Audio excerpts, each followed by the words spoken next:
కేసీఆర్ కుమార్తె తెలంగాణ ఎమ్మెల్సీ కవితకు అస్సలు టైం బాగాలేదు. ఆమెకు వరుసగా షాకుల మీద షాకులు తగులుతున్నాయి. ఢిల్లీ లిక్కర్ స్కామ్ ఆమె మెడకు బిగుసుకుంటోంది.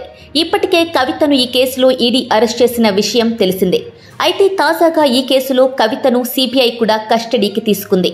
దేశవ్యాప్తంగా సంచలనం సృష్టించిన ఈ ఢిల్లీ లిక్కర్ స్కామ్ కేసులో కవితను తాజాగా సిబిఐ శుక్రవారం రౌస్ అవెన్యూ కోర్టులో హాజరుపరిచింది.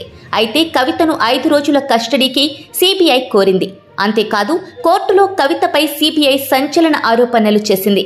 లిక్కర్ కేసులో కవితే కీలక సూత్రధారి అని సిబిఐ తెలిపింది.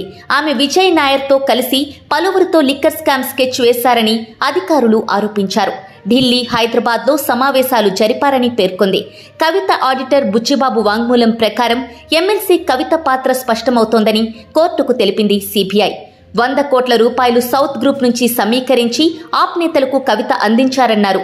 కవిత సూచనతోనే మాగుంట శ్రీనివాసులరెడ్డి 25 కోట్ల రూపాయలు అందజేశారని పేర్కొంది. వాట్సాప్ చాట్లు చూస్తే ఈ విషయాలన్నీ స్పష్టమవుతున్నాయని సిబిఐ పేర్కొంది. వాట్సాప్ చాట్ను కోర్టుకు అందజేశామన్నారు.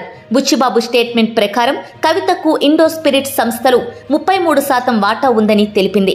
కవిత పిఏ అశోక్ కౌశిక్ వాంగ్మూలం ప్రకారం అభిషేక్ బోయినపల్లి సూచన మేరకు భారీ మొత్తంలో డబ్బు ఆప్ నేతలకు అందించినట్టు తెలిపారు. ఈ విషయాలను ఛార్జ్షీట్లో పొందుపరిచామని సిబిఐ తరపు న్యాయవాది తెలిపారు. ప్రస్తుతం కల్వకుంట్ల కవిత తీహార్ జైల్లో జ్యుడిషియల్ కస్టడీలో ఉన్న సంగతి తెలిసిందే. కస్టడీలో ఉన్న కవితను ఏప్రిల్ 6న సిబిఐ విచారించింది. ఈ విచారణ అనంతరం కవితను సిబిఐ అరెస్ట్ చేయడం జరిగింది. ఈ క్రమంలోనే శుక్రవారం కవితను కోర్టు ముందు హాజరుపరిచారు. మరోవైపు ఈ వరుస అరెస్టులతో గులాబీ పార్టీలో టెన్షన్ నెలకొంది. అటు కేసీఆర్, ఇటు కేటీఆర్ ఆందోళన పడుతున్నారు. మరి కవిత జైలు నుంచి ఎలా బయటకు వస్తారు? అసలు వస్తారా రారా? బీఆర్ఎస్ ఏం చేయనుంది? ఇలా రకరకాల ప్రశ్నలు వ్యక్తమవుతున్నాయి. ప్రస్తుత పరిస్థితులు చూస్తే కవిత అంత ఈజీగా జైలు నుంచి అయితే బయటకు వచ్చే పరిస్థితి కనిపించడం లేదు. మరి దీనిపై గులాబీ బాస్ ఏం చేస్తారనేది సర్వత్రా చర్చనీయాంశంగా మారింది.